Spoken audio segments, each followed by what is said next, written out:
kuma da kansa ma ya raba ta ko kuɗaɗen da ya kamata a ba masu. Sa'annan tattalin arzikin musulunci ya raba hanyoyi na yaƙi da talauci ko maganin talauci a cikin al'umma kusan kashi uku.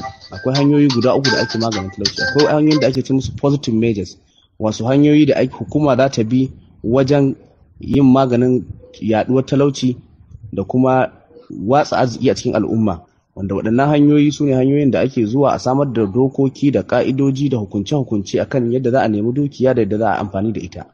Sannan akwai preventive measures, hanyoyi da ake na kuma wurin hana yaɗuwar talauci din ko kuma ta'azzararsa, wanda wannan hanyoyi su ne za a samar da dokoki.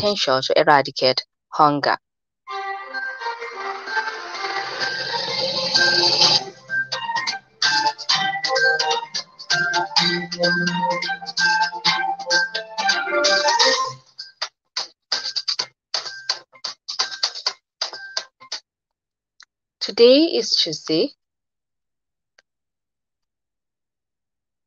17 Zulqa'dah 1444 after Hijrah of Prophet Muhammad sallallahu alaihi wasallam, which is 6th June 2023.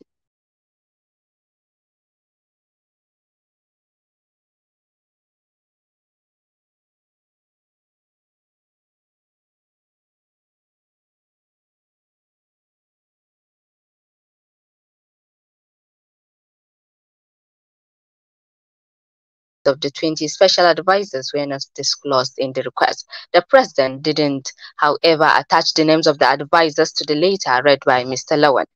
This will be Tinubu's first request for political appointment to the National Assembly since he was sworn in on May 29th. This is coming a few days after Tinubu made his first appointment. He appointed former Benue State Governor Senator George Akume as the Secretary to the Government of the Federation. The president also appointed Speaker of the House of Representatives, Femi Bajabiamila, as the Chief of Staff and Ibrahim Hassan Hadija, a former Deputy Governor of Jigawa State, as the Deputy Chief of Staff. The House of Representatives has rescheduled its valedictory session earlier balled for today to tomorrow. The clerk to the House, Yahya Danzaria, confirmed the postponement in a statement signed yesterday.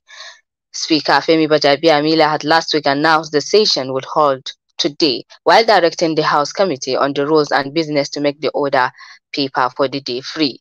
Bajabiamila is expected to address the members, some of whom will not be returning to the Green Chamber, while other principals' officers will also be given opportunity to address their colleagues. Members will also be given the opportunity to make contributions on their experience in the House in the last 4 years, while former presiding officers of the House and former clerks to the National Assembly will also address the lawmakers. The Speaker will also present members with certificate of membership from 2019 to 2023. President Bola Ahmed Tinubu yesterday warned that hoarding of information and intelligence among security and intelligence agencies could be counterproductive in the fight against terrorism. He spoke after undertaking a shower of the new office of the National Security Advisor and facility at the National Counter-Terrorism Center in Abuja. Tinubu, in a statement by Director of Information, State House Abiodun Olajunjoyi, charged security and intelligence agencies on sharing of information and intelligence, among others. He noted the effort demonstrated in countering terrorism and the state-of-the-art facilities at the two facilities, stressing the importance of backing such effort with knowledge. He said his administration had recognized that in order to achieve economic revival, prosperity, and development, security should be of optimum priority.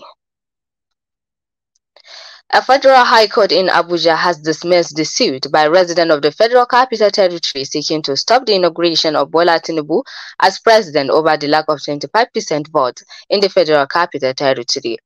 Justice Iyang Eko today also awarded the sum of 20 million naira in cost against the FCT resident lawyer Chok Nwachukwu for engaging in professional misconduct in instituting a frivolous suit. The court, which failed to deliver the ruling on May 26th after the filing of the responses by the FCT resident, held that they lacked the locus standi to bring the action. The residents are represented by Anyeg Bunam Obaka Okeyi, David Andoba Edza, Jeffrey Ehoba Uche, Osang Fall, and Chubike Nwachukwu brought the expert motion against the Attorney General of the Federation and the Chief of Justice of Nigeria over the matter. The court had sought responses from the resident, bordering on the 3 questions of whether they had the local standard to bring the suit and the jurisdictions, and whether there is a similar matter before the Presidential Elections Court.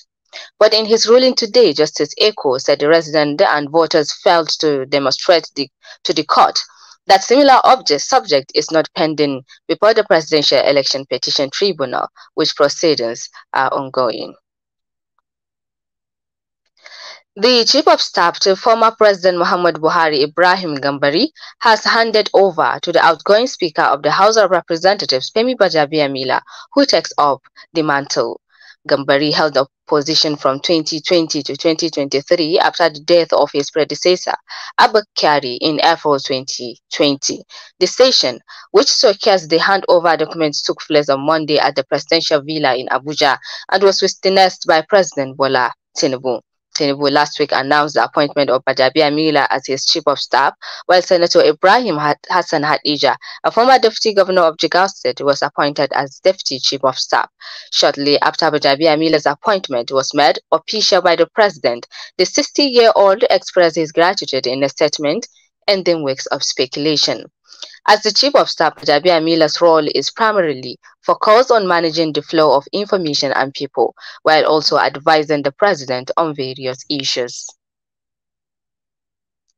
The Nigerian Union of Pensioners Katsina State Branch has urged Governor Umar Dikko to pay the gratuities of pensioners already secured by the government from 2019 to date. The chairman of the union, Suraja Abdu, made the appeal in an interview with the news agency of Nigeria Today in Katsina. He also appealed to the governor to conclude the screening of all pensioners yet to be captured in order to pay them their entitlement. Suraja called on the government to continue from where the former administration stopped on the payment of the pensions to retirees. He further advised the new administration to review the pension paid to retirees in line with the law that requires such review every 5 years. The chairman recalled that the former administration of Governor Aminu Masari had made tremendous effort in settling the monthly entitlements of pensioners, including gratuities. And the news is coming to you from studio of Sauraro FM. More news after the short break. Do stay.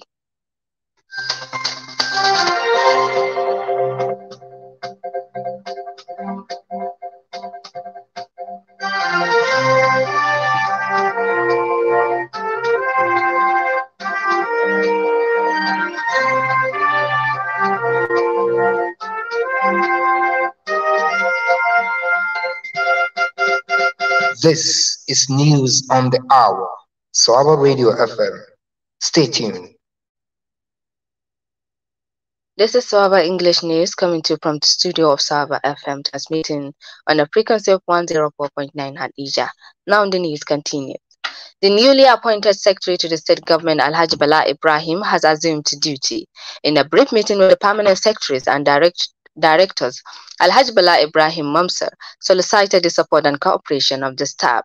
He assured that he will treat those who work with him on the basis of their individual skills and competencies rather than prejudices. The Secretary to the State Government pledged to guide staff under his office to ensure success of the Governor Malam Umar Namadi.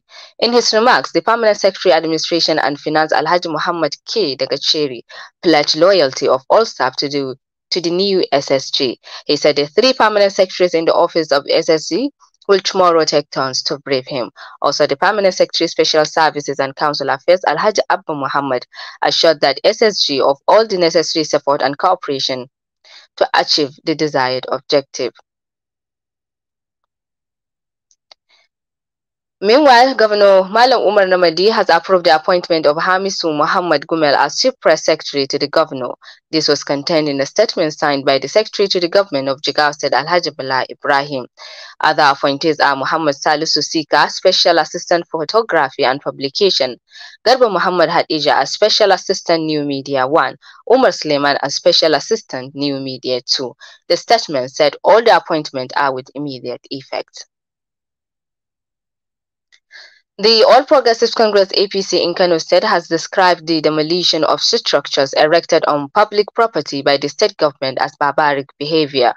The party, however, appealed to all those affected by demolitions to exercise patience, maintain calmness, and explore all legal means to protect their properties and seek legal redress for the damage done and losses incurred. Speaking on behalf of the party's executive at the press conference on Tuesday, the APC deputy chairman Shehu Maigari said the party condemned in totality the situation that the new Nigerian People's Party-led NNPP administration had foisted on the peoples of the state. The party added that the actions of the government has brought unnecessary chaos, rampant vandalism, daylight stealing, and grabbing of innocent people's properties by the youth. When asked to respond on the allegation that APC-led administration had allocated public properties to individuals to tamper with the city's master plan, Maigari said allocation of land for development was not only done by Ganduje-led APC government, adding that this is done all over the country and this has been for all administrations that had governed in the state. The Independent Hajj Reporters IHR has set up a 5-man team that will monitor the activities of appointed Hajj officials and service providers to Nigerian pilgrims in Saudi Arabia. The team will work with the Inspectorate and Evaluation Committee of the National Hajj Commission of Nigeria, NAHCON, according to the Independent Hajj Reporters National Coordinator Ibrahim Muhammad. The not-for-profit civil society organization said the team was set up to ensure that all officials carry out their assigned tasks as spelled out in their schedule of duty. The team will also ensure that service providers engage to serve Nigerian pilgrims in areas of accommodation, transport, feeding, sanitation, tent in Muna and Arafat life, up to expectation by providing quality services to Nigerian pilgrims.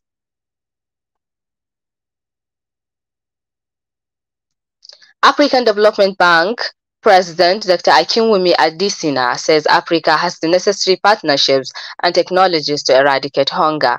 In a statement issued on the bank website, Adesina said that Africa needed was action, including robust financing to achieve this. He spoke during the opening session of the 8th Africa Agro Business and Science Week in Durban, South Africa yesterday. According to him, Africa's food system have the potential to unleash $1 trillion in value over the next 7 years. He said one of the bank's initiatives targeted at boosting African food security was the Feed Africa Summit held in January in Senegalese capital, Dakar. According to him, this brought together 34 heads of state and governments. The Kingdom of Saudi Arabia has presented a donation of 50 tons of high-quality dates to Nigeria in a bid to deepen bilateral relations between both countries. The ambassador of the Kingdom to Nigeria, Faisal Al-Gamdi, presented a donation at a ceremony in Abuja. Speaking, Nezat Talaki, the team lead of KS Relief, said that the donation was a gift from the custodians of the 2 holy mosques of King Salman Al Saud. He said the government of Saudi, through the King Humanitarian Aid and Relief Center, had been providing humanitarian assistance to the government of Nigeria in different fields. He said that most recent intervention was the execution of its arm initiative in which 48,800 persons got food basket in Kano, Yobe, and Borno State, at a cost of $500,000. Away from Nigeria, Israel has handed over to Egypt the body of an Egyptian policeman accused of killing 3 Israeli soldiers in an attack next to the border between the 2 countries on Saturday. The policeman has been named as 22-year-old Muhammad Salah Ibrahim. Reports in the Egyptian media said that he had been drafted into the Egyptian army a year ago and stationed as a policeman on the Israeli border. He is reported to have suffered mental distress following the death of a fellow soldier. The Israeli army believes he acted alone. And now to Today in History by Khadija Nurulamin El-Leman. On this day, 2014, the 13th Fulani Emir of Kano, Alhaji Ado Bayero, died in his palace at the age of 84. Ado Bayero was the son of Abdullahi Bayero, the former emir who reigned for 27 years. Ado ascended the throne on October 22, 1963, becoming the 13th Fulani Emir of Kano and 56th ruler of the Kano Kingdom. He is one of the longest-serving emirs in the Emirates history. On 19 January 2013, a failed assassination attempt left 2 of his sons injured and his driver and bodyguard dead, among others. The emir's death that Friday morning forced the postponement of the Nigerian Professional Football League matches scheduled to hold in Kano next day.